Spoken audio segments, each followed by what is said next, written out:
दोस्तों आज हम पढ़ेंगे जूलियस सीजर का एक्ट 2 सीन 1। बिल्कुल आसान लैंग्वेज में आपको लाइन बाय लाइन पढ़ाऊंगा। तो एक्ट 2 सीन 1 शुरू होता है ब्रूटस से। ब्रूटस अपने घर के बगीचे में घूम रहा है। ऑर्चर्ड कहते हैं जहाँ पे फलों वाले पेड़ों को उगाया जाता है। फलों का बाग, जैसे सेब का बाग होता है ना, एप्पल ऑर्चर्ड। दोस्तों मैं आपको बता दूं कि ब्रूटस ना बहुत ज़्यादा परेशान है। कैसियस ने इसको मैनिपुलेट किया था, बताया था कि रोम बहुत ख़तरे में है, सीज़र बादशाह बन जाएगा। तब से बेचारा बहुत ज़्यादा टेंशन में है, बहुत परेशान है। इसकी रातों की नींदें उड़ गई हैं। अभी बहुत ज़्यादा रात का टाइम है लेकिन इसको नींद नहीं आ रही है। अपने बगीचे में ये घूम रहा है।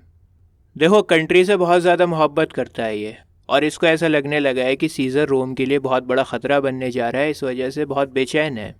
Brutus, what? लूसियस, हो? I cannot by the progress of the stars give guess how near today।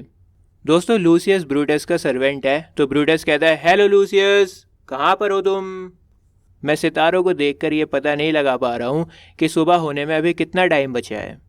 मैंने आपको बताया ना कि देर रात का टाइम है, बहुत रात हो रही है, और सितारों को देखकर वो ये पता नहीं लगा पा रहा है कि सुबह कब होगी, कितना टाइम लगेगा सुबह होने में।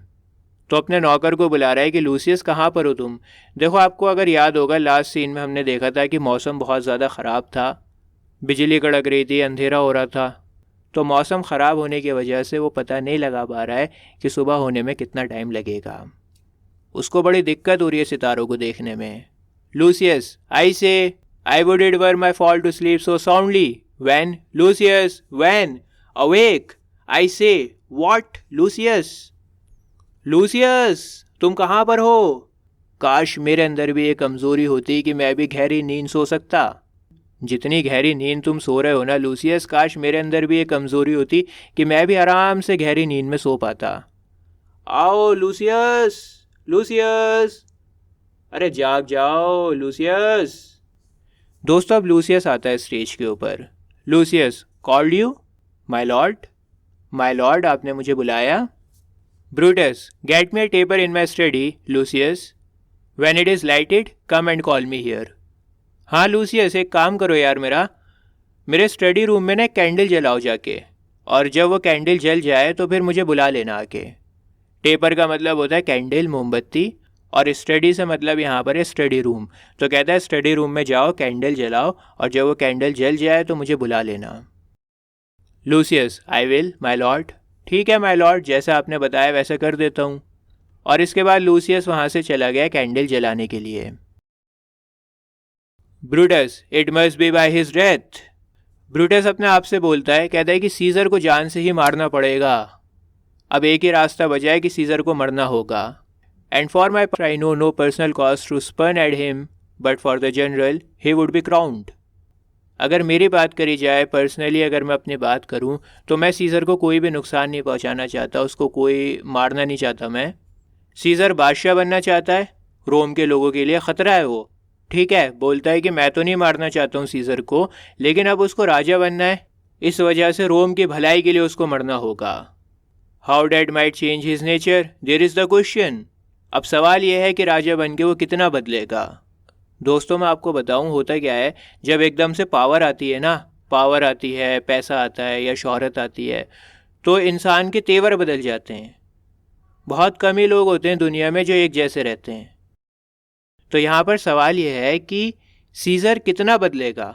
जब उसके पास में ताकत आएगी, वो राजा बनेगा, तो कितना बदलेगा इस बात का अंदाज़ा कोई नहीं लगा सकता। समझ में आ रहा आपको? It is the bright day that brings forth the adder and that craves wary walking. यहाँ पर एक एग्जाम्पल भी दिया है। बोलता है कि जिस तरह से सनी डे, चमचमाते हुए दिन में जहरीले सांप निकल आते हैं ना, बिल्कुल वैसी जो बुरी चीज़ें होती हैं वो अच्छी चीज़ों में से निकल कर आती हैं। देखो अभी तो सीज़र बहुत अच्छा है, सबकी नज़रों में अच्छा है, ब्रूटस भी उसे अच्छा ही समझता है, लेकिन कुछ नहीं पता अगर कल को वो बदल गया, कल को अगर राजा बनने के बाद ख़राब इंसान बन गया फिर, क्योंकि जो बुरी चीज़ें होती हैं वो अच्छी चीज़ों में से निकलती हैं। यहाँ पर एग्जाम्पल दिया है कि जो अच्छा दिन होता है ना, चमचमाता हुआ दिन होता है, वेस्ट में क्या होता है, जब धूप निकलती है तो उसको बहुत अच्छा दिन माना जाता है। तो अगर धूप निकल रही है, अच्छा दिन है, तो उसी अच्छे दिन में सांप भी बाहर निकलते हैं। सांप रात में नहीं निकलेगा बाहर, बरसात में नहीं निकलेगा, वो धूप वाले दिन में निकलेगा बाहर। सनी डे अच्छा होता है, लेकिन वही अच्छा दिन एक ख़राब चीज़ को भी पैदा कर रहा है, ख़राब चीज़ को निकाल रहा है, सांप को निकाल रहा है अपने बिलों में से। तो इसलिए बहुत ज़रूरी है कि हम संभल संभल के आगे बढ़ें। Crown him that and then I grant we put a string in him that at his will he may do danger with. अगर हम सीज़र को राजा बनाते हैं तो मैं ये मानता हूँ कि हम सीज़र के हाथों में ताकत दे रहे हैं जिससे वो कुछ भी बुरा कर सकता है अगर वो चाहे तो। ठीक है, ब्रूटस ये मानता है कि अगर हमने सीज़र के हाथ में ताकत दे दी, उसको राजा बना दिया, तो उसके पास में अथॉरिटी है, वो उस ताकत का गलत इस्तेमाल भी कर सकता है। वो चाहे तो कुछ भी कर सकता है, उसके हाथ में होगा कंट्रोल, उसकी इच्छा के ऊपर होगा। The abuse of greatness is when it disjoints remorse from power. और जब दया निकल जाती है ना दिल में से, तो फिर ताकत का बहुत गलत इस्तेमाल होता है। जैसे फॉर एग्जांपल, ये दो बिजनेसमैन हैं आपकी स्क्रीन के ऊपर, एक है रतन टाटा सर और दूसरी तरफ है विजय माल्या। विजय माल्या देश का पैसा लेके भागा था, अगर आपको पता होगा। तो दोनों के पास में पैसा है, ताकत है, कनेक्शंस हैं, लेकिन एक ने कितना गलत इस्तेमाल किया। और रतन टाटा सर को हम लोग चैरिटी के लिए जानते हैं, बहुत ज़्यादा चैरिटी करते हैं, ये लोगों का भला करते हैं। और ऐसा इसलिए है क्योंकि एक के अंदर दया है और एक के अंदर दया नहीं है। रतन टाटा सर में दया है, कंपैशन है, इसी वजह से वो करोड़ों रुपया दान करते हैं। दूसरी तरफ विजय माल्या है जो करोड़ों रुपया लेके भागा हुआ है। तो दया की वजह से देख रहे हो कितना ज़्यादा डिफरेंस आ रहा है। और यही सेम बात ब्रूटस बोल रहा है, कहता है कि ताकत मिलने के बाद अगर दया ख़त्म हो गई ना, तो बहुत बुरा इस्तेमाल हो सकता है ताकत का। दोस्तों, कैसियस ने ब्रूटस के ऐसे कान भरे हैं, इतना ज़बरदस्त इसको मैनिपुलेट किया है कि इसको ओवर थिंकिंग होने लगी है। और मैं आपको बताऊं, अगर आपकी ज़िंदगी में कोई परेशानी नहीं है ना, तो बस सिर्फ आप ओवर थिंकिंग करो। ओवर थिंकिंग करोगे ना, तो इतनी परेशानियां निकल कर आएंगी ज़िंदगी में, आपको लगेगा कि आपसे ज़्यादा परेशान है ही नहीं कोई दुनिया में। तो इतनी ख़राब होती है ओवर थिंकिंग। ओवर थिंकिंग ऐसी प्रॉब्लम्स को क्रिएट कर देती है जो होती ही नहीं है। तो बहुत ज़्यादा ब्रूटस ओवर थिंकिंग कर रहा है, और ओवर थिंकिंग इसलिए कर रहा है क्योंकि कैसियस ने इसको बहुत बुरी तरह से मैनिपुलेट किया है। आगे कहता है, and to speak truth of Caesar I have not known when his affection swayed more than his reason. लेकिन अगर मैं सच कहूँ सीजर के बारे में, तो मैंने सीजर को कभी कोई इमोशन के साथ डिसीजन लेते हुए नहीं देखा। उसको हमेशा समझदारी से, दिमाग से काम करते हुए देखा है। उसको कभी दिल से मैंने कोई फ़ैसला लेते हुए नहीं देखा। कहने का मतलब ये है कि उसके ऊपर अपने इमोशंस का पूरा कंट्रोल है। देखो, जो इंसान समझदार होता है ना, ताकतवर होता है, वो अपने इमोशंस को कंट्रोल करना जानता है। सबसे बेवकूफ़ और सबसे कमज़ोर इंसान दुनिया में मेरी नज़र में वो है जो अपने इमोशंस को कंट्रोल नहीं कर पाए। तो यहाँ पर ब्रूटस यही कह रहा है कि मैंने तो हमेशा सीज़र को दिमाग से काम लेते हुए देखा है। कभी मैंने ये नहीं देखा कि इमोशन से कोई फ़ैसला ले रहा है और उसका फ़ैसला गलत हो रहा है। हमेशा सोच समझ के दिमाग से जो सही फ़ैसला होता है वही लेता है सीज़र। उसका अपने इमोशंस के ऊपर पूरा कंट्रोल है, भावनाओं में नहीं बहता वो। But it is a common proof that lowliness is young ambitious ladder where to the climber upward turns his face. लेकिन ये बात भी बिल्कुल सच है कि जो एम्बिशियस नौजवान होता है ना, वो नम्रता का सहारा लेता है ज़िंदगी में आगे बढ़ने के लिए। नम्रता मतलब ह्यूमिलिटी, हम्बलनेस। देखो, इंसान कई बार क्या होता है, बहुत मीठा मीठा बोलता है अपने फ़ायदे के लिए, बहुत फ्रेंडली बिहेव करेगा, बहुत ज़्यादा अच्छा बन के दिखाएगा। जैसे अगर आपने ज़िंदगी में कभी नौकरी करी तो ऑफिस में बहुत होता है, अपने फ़ायदे के लिए ना लोग मीठा बहुत बोलते हैं ऑफिस में, और एक बार जब फ़ायदा निकल गया तो फिर वो पूछेंगे भी नहीं आपको, बहुत अच्छी तरह से बात करेंगे आपसे, बहुत हम्बल बन के रहेंगे, और एक बार मतलब निकल गया तो फिर आपको भूल जाएंगे। तो ब्रूटस ये कहना चाह रहा है कि सीज़र बहुत ही ज़्यादा हम्बल है, कोई भी उसके अंदर घमंड नहीं है, एम्बिशन नहीं है।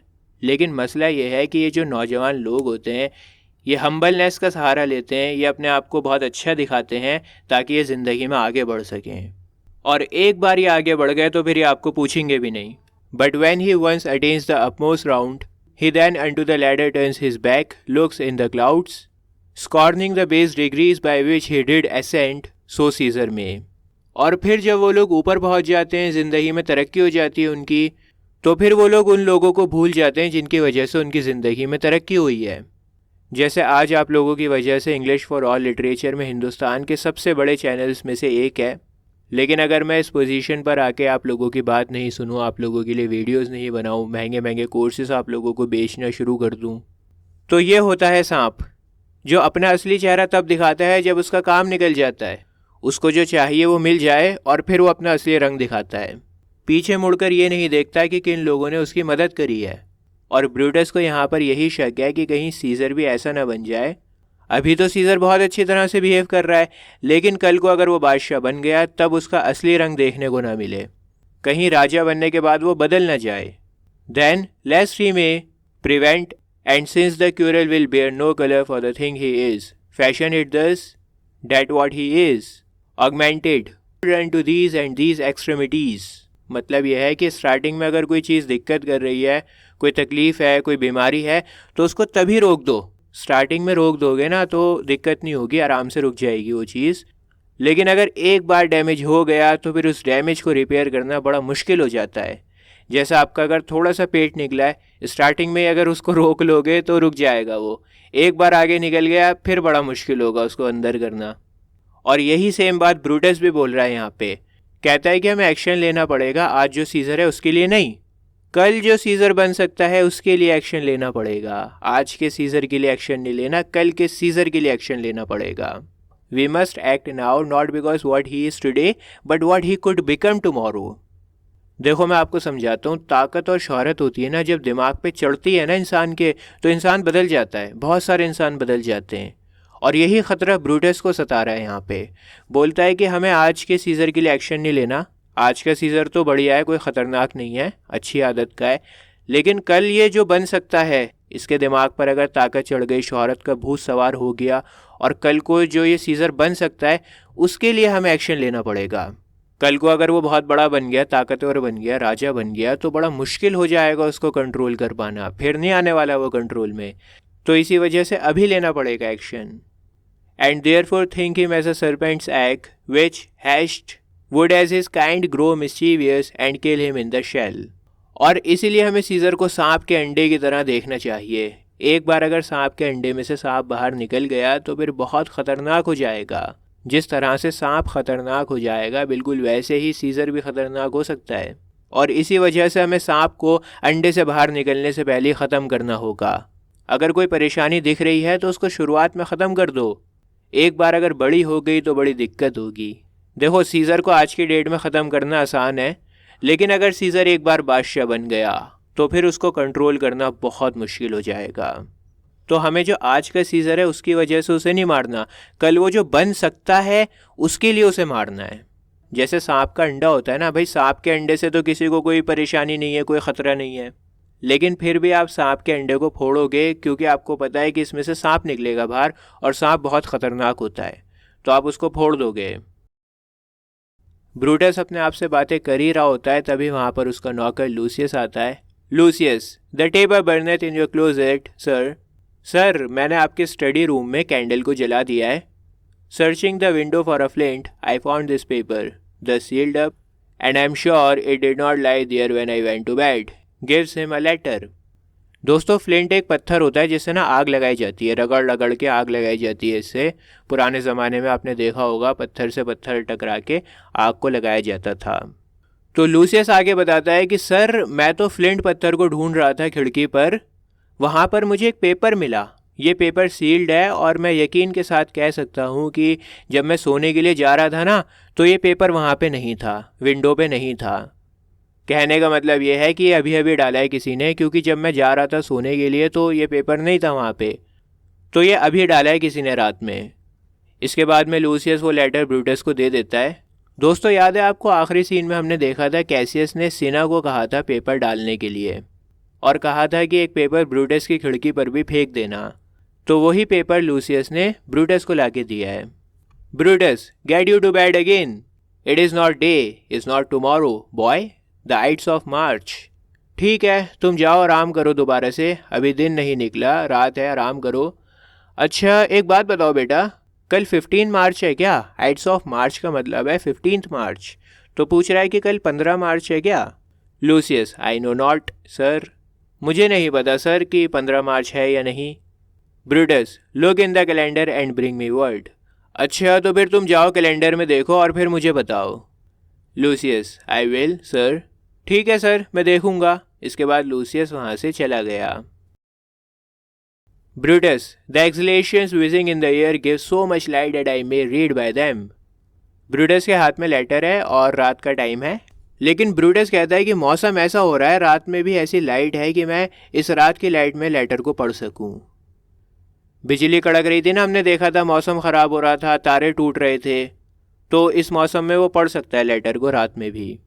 Opens the letter and reads, Brutus, thou sleepest, awake and see thyself, shall roam, etc., speak, strike, redress, Brutus, thou sleepest awake।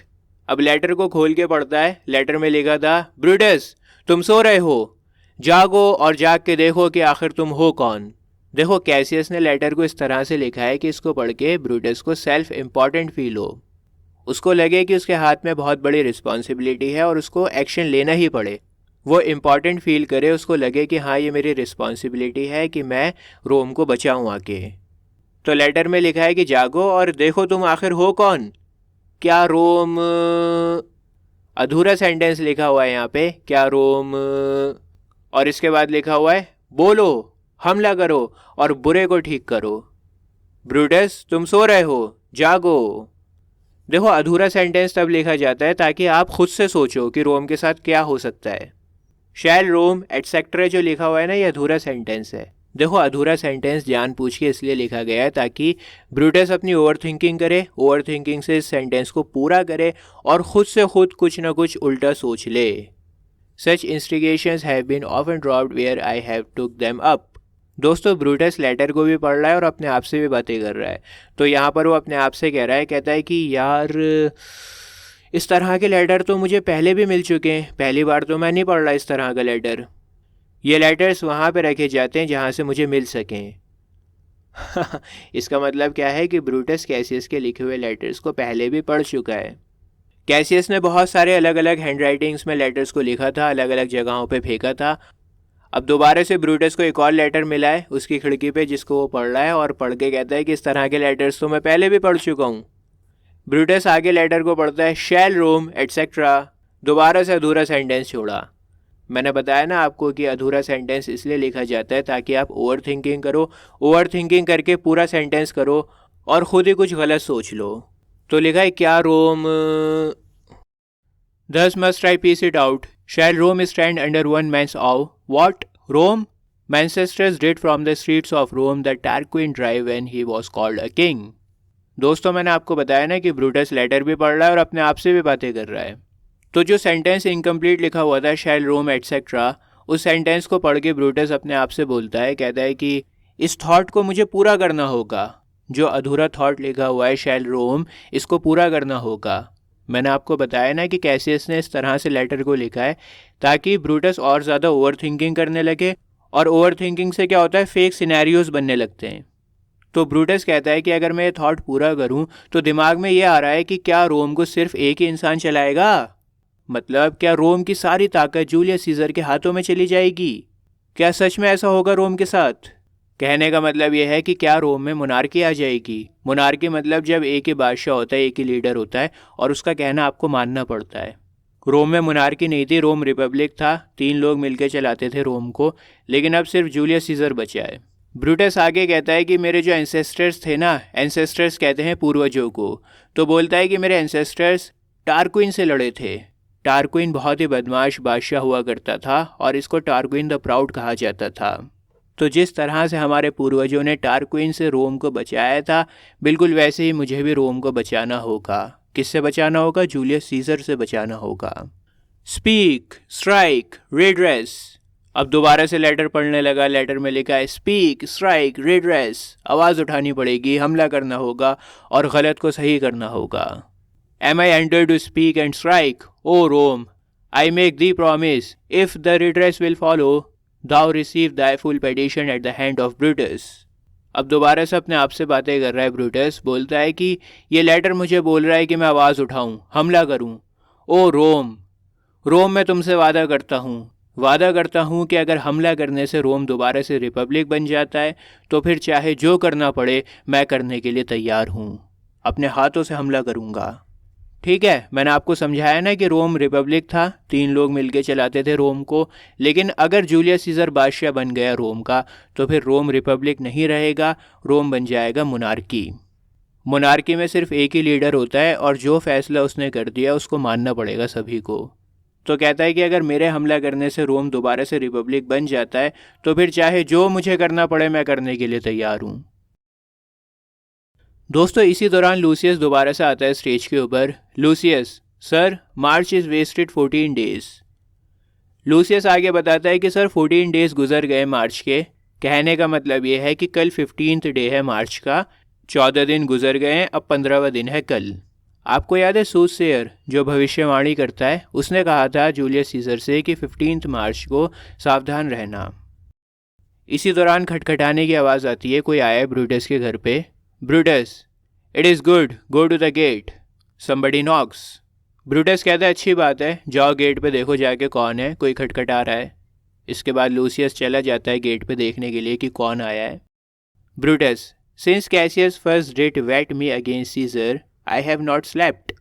Brutus दोबारा से अपने आप से बातें करने लगता है, बोलता है कि जब से कैसियस ने मुझे सीजर के ख़िलाफ़ किया है ना, सीजर के बारे में बताया है, उसकी बुराई करी है, तब से मेरी नींदें उड़ गई हैं रात की, मैं बेचैन हो गया हूँ।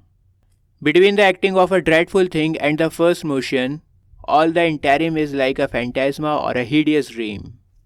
और जब आप कोई बुरा काम करने का सोचते हो ना, जब तक उस बुरे काम को ना कर लो तब तक आप बेचैन रहते हो, बेचैनी रहती है आप में, ज़िंदगी एक बुरे सपने की तरह हो जाती है आपकी। देखो ब्रूटस ये बात जानता है कि जूलियस सीजर को मारना एक बुरा काम है, उसका मर्डर करना कोई अच्छा काम नहीं है, बुरा काम है, लेकिन जब तक ये गलत काम नहीं होगा तब तक चैन नहीं मिलेगा। हाँ ठीक है, रुको मैं समझाता हूँ अच्छी तरह से। ब्रूटस देखो अभी बहुत ज़्यादा ना ओवर थिंकिंग कर रहा है। वो सोच रहा है कि जूलियस सीजर ठीक है, फिर सोचता है कि नहीं, हो सकता है कि ये दिखावा कर रहा हो सकता है ये ठीक ना हो सकता है ये कल बदल जाए, हो सकता है ख़तरा बन जाए। बहुत ज़्यादा ओवर थिंकिंग कर रहा है, बहुत सारे थॉट्स आ रहे हैं, बहुत बेचैन है ये। और इसको पता है कि मैं जो काम करने जा रहा हूँ, जूलियस सीजर को मारने जा रहा हूँ, वो गलत है, लेकिन जब तक वो गलत काम नहीं होगा ना तब तक ये ऐसे ही बेचैन रहेगा, इसकी रातों की नींदें उड़ी हुई होंगी। सुकून इसको तभी मिलेगा जब मर्डर हो जाएगा, जब वो बुरा काम हो जाएगा तब जाके राहत मिलेगी। The genius and the mortal instruments are then in council and the state of man like to a little kingdom suffers then the nature of an insurrection.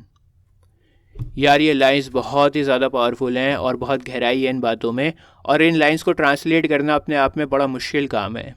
पूरी कोशिश करूँगा आपको आसान से आसान करके समझाने की। देखो इन लाइंस को समझने से पहले आपको समझना पड़ेगा कि दो तरह के माइंड होते हैं, एक होता है कॉन्शियस माइंड और एक होता है अनकॉन्शियस माइंड।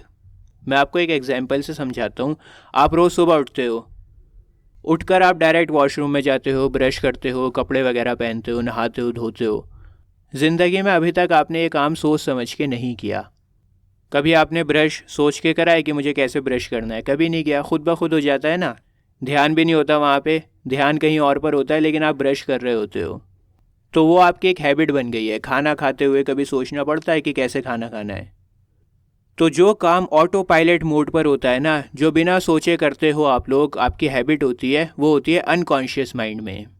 और जो काम आपको एफर्ट लगा के करना पड़ता है वो होता है कॉन्शियस माइंड में। जैसा आप वीडियो को देख रहे हो, पढ़ाई कर रहे हो, ये आपकी हैबिट थोड़ी है, आपको बहुत मेहनत करनी पड़ रही है, बहुत सोच समझना पड़ रहा है, तो ये आप कॉन्शियसली कर रहे हो।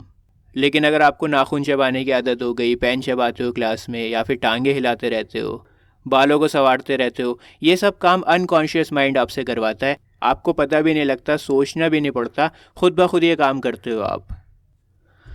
हाँ, इंग्लिश के सब्जेक्ट में मुझे साइकोलॉजी समझानी पड़ रही है। अब इन लाइंस के ऊपर आते हैं। इन लाइंस का मतलब ये है कि जो इंसान इंतज़ार करता है ना, वो एक छोटे से किंगडम की तरह बन जाता है, जिसका अनकॉन्शियस माइंड और बॉडी ये दोनों मिलकर कॉन्शियस माइंड को हराने लग जाते हैं।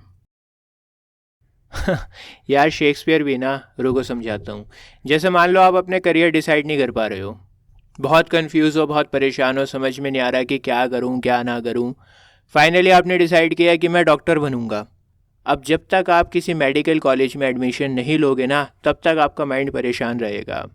कोई भी अगर छोटी सी नेगेटिव खबर आएगी डॉक्टर्स की या फिर एमबीबीएस की या कुछ भी आएगा ना छोटा मोटा नेगेटिव, तो आप परेशान हो जाओगे।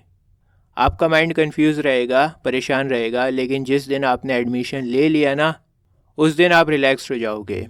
कॉन्फ्लिक्ट ख़त्म हो जाएगा आपका। एक पार्ट आपका ये कहता रहेगा कि MBBS लेने का फ़ैसला बिल्कुल ठीक है, एक पार्ट आपका ये कहता रहेगा नहीं गलत फ़ैसला है ये, अभी भी टाइम है, बच जाओ। लेकिन जब एडमिशन ले लिया उसके बाद ये कॉन्फ्लिक्ट ख़त्म हो जाएगा। बिल्कुल यही बात यहाँ पर ये बोल रहा है। कहता है कि मेरा जो अनकॉन्शियस माइंड है और बॉडी है ये दोनों मिलके कॉन्शियस माइंड को हराने में लगे हुए हैं। एक किंगडम की तरह मेरी बॉडी बन गई है जहाँ पे सिविल वॉर हो रहा है, एक पार्टी ये कह रहा है दूसरा पार्टी ये कह रहा है और कॉन्फ्लिक्ट हो रहा है दोनों में। मैंने कोशिश करी आपको बिल्कुल आसान करके समझाने की। अगर आपके अभी भी समझ में नहीं आया तो कमेंट्स में लिख कर बताना, अगली वीडियो में आपको और अच्छी तरह से समझाऊंगा। दोस्तों अब दोबारा से स्टेज के ऊपर लूसियस आता है। Lucius, sir it is your brother Cassius at the door, who doth desire to see you. Lucius आके कहता है कि सर आपके भाई कैसियस आए हैं, वो आपसे मिलना चाहते हैं। यहाँ पर भाई लिखा हुआ है, इसका मतलब ये नहीं है कि कैसियस ब्रूटस का भाई है। हालांकि कुछ रिसर्चर्स का ये मानना है कि कैसियस और ब्रूटस आपस में ब्रदर इन लॉ हैं, लेकिन कोई ठोस सबूत नहीं है हमारे पास में। क्लियरली हम ये नहीं कह सकते कि ब्रूटस कैसियस का ब्रदर इन लॉ है। तो खैर इतनी इम्पॉर्टेंट बात भी नहीं है। लूसियस ने ब्रूटस को आगे बताया कि आपका भाई कैसियस आया है। ब्रूटस, इज़ ही अलोन, क्या कैसियस अकेला आया है? Lucius, no sir, there are more with him. नहीं सर, कैसियस के साथ में और भी लोग हैं। Brutus, do you know them? अच्छा, तो क्या तुम उन लोगों को जानते हो जो कैसियस के साथ में आए हैं? Lucius, no sir, their heads are plucked about their ears and half their faces buried in their cloaks. नहीं सर, और मैं उन्हें देख भी नहीं पाया क्योंकि उन लोगों ने हेड पहन रखा था। देखो कैप तो छोटी सी होती है लेकिन हेड थोड़ा सा ना बड़ा होता है, टोपा होता है पूरा, उससे आपका चेहरा ढक सकता है। तो हेड से उन लोगों ने अपने कान ढक रखे थे और आधा चेहरा छुपा रखा था क्लॉक से। क्लॉक देखो कुछ इस तरह का होता है, तो इससे उन्होंने अपना आधा चेहरा छुपा रखा था, इस वजह से लूसियस उन्हें नहीं पहचान पाया। That by no means I may discover them by any mark of favour, और इसीलिए मैं उन्हें नहीं पहचान पाया सर, मैं नहीं जान पाया कि कौन लोग हैं कैसियस के साथ में। ब्रूटस, लेट दैम एंटर, ठीक है तुम उन लोगों को अंदर आने दो। इसके बाद लूसियस चला जाता है उन लोगों को अंदर लाने के लिए। Brutus, they are the faction. Brutus दोबारा से अपने आप से बातें कर रहा होता है और वो समझ गया है कि जो लोग उनसे मिलने के लिए आए हैं ना वो कॉन्स्पिरेटर्स हैं, जो सीज़र को जान से मारना चाहते हैं। कहता है कि सीज़र को जान से मारने वाला ग्रुप आया है। O conspiracy, shame is thou to show that dangerous brow by night when evils are most free. कहता है कि ओ कॉन्स्पिरेसी, तुम तो रात के अंधेरे में भी अपना चेहरा छुपा रही हो। रात के अंधेरे में तो ज़्यादातर बुरे लोग घूमते हैं, बदमाश घूमते हैं, और रात में भी तुमने अपना चेहरा छुपा रखा है, मतलब इतना डर है तुम्हें। लूसियस ने आगे बताया था ना कि कॉन्स्पिरेटर्स ने अपना चेहरा छुपा रखा है, मैं पहचान नहीं पाया। तो ब्रूटस अपने आप से कहता है कि तुम्हारा रात में ये हाल है तो दिन में क्या हाल होगा। रात में तुम चेहरा छुपाए छुपाए घूम रहे हो तो दिन में क्या आलम होगा। Oh, then by day where wilt thou find a cavern dark enough to mask thy monstrous visage? Seek none, conspiracy, hide it in smiles and affability. अब रात में तुम्हारा ये हाल है तो दिन में क्या होगा। दिन में तुम कहाँ पर ऐसी अंधेरी गुफा ढूंढोगे जिसमें अपने भयानक चेहरे को छुपा सको। नहीं नहीं कॉन्स्पिरेटर्स, तुम्हें कोई गुफा ढूंढने की ज़रूरत नहीं है, तुम बस एक काम करना, अपने चेहरे पर मुस्कुराहट को ओढ़ लो, फ्रेंडली बन जाओ, मुस्कुराने लग जाओ और तुम्हारा जो भयानक चेहरा है ना वो छुप जाएगा। मुस्कुराओगे, फ्रेंडली रहोगे तो लोग जान नहीं पाएंगे तुम्हारे दिमाग में क्या चल रहा है। तुम्हारा जो भयानक चेहरा है ना, तुम्हारे जो भयानक ख्यालात हैं, थॉट्स हैं, वो लोगों को नहीं देख पाएंगे। देखो अभी आपको और समझ में आएगा, आगे लिखा हुआ है, for if thou path thy native semblance on, not Erebus itself were dim enough to hide thee from prevention. और अगर तुमने अपना असली रूप दिखा दिया लोगों को तो फिर हेल में, नर्क में भी इतना अंधेरा नहीं है जो तुम्हें छुपा सके। कहने का मतलब ये है कि मुस्कुराओ, खुशी से बात करो, फ्रेंडली रहो, तो किसी को कुछ नहीं पता लगेगा तुम्हारे बारे में। यही एक तरीका है छुपे रहने का, इसके अलावा कोई दूसरा तरीका है ही नहीं। और अगर तुमने अपना असली रूप दिखा दिया तो फिर कोई ऐसी ताकत नहीं है जो तुम्हें बचा सके, तुम्हें छुपा सके। दोस्तों एक्ट 2 सीन 1 बहुत बड़ा है यार, इसको हम पार्ट्स में बनाएंगे। अगर हमारी वीडियो से थोड़ा सा भी फ़ायदा हो रहा है आपको तो लाइक ज़रूर किया करो और शेयर किया करो यार अपने क्लासमेट्स के साथ में। दोस्तों अगर आपको एक्ट 2 सीन 1 के सेकंड पार्ट को देखना है तो अभी आपकी स्क्रीन के ऊपर एक वीडियो आ रही है। इस वीडियो के ऊपर अगर आप क्लिक करेंगे तो आपको आगे की कहानी मिल जाएगी, एक्ट 2 सीन 1 का सेकंड पार्ट। मिलता हूँ आपसे किसी और वीडियो में। जय हिंद।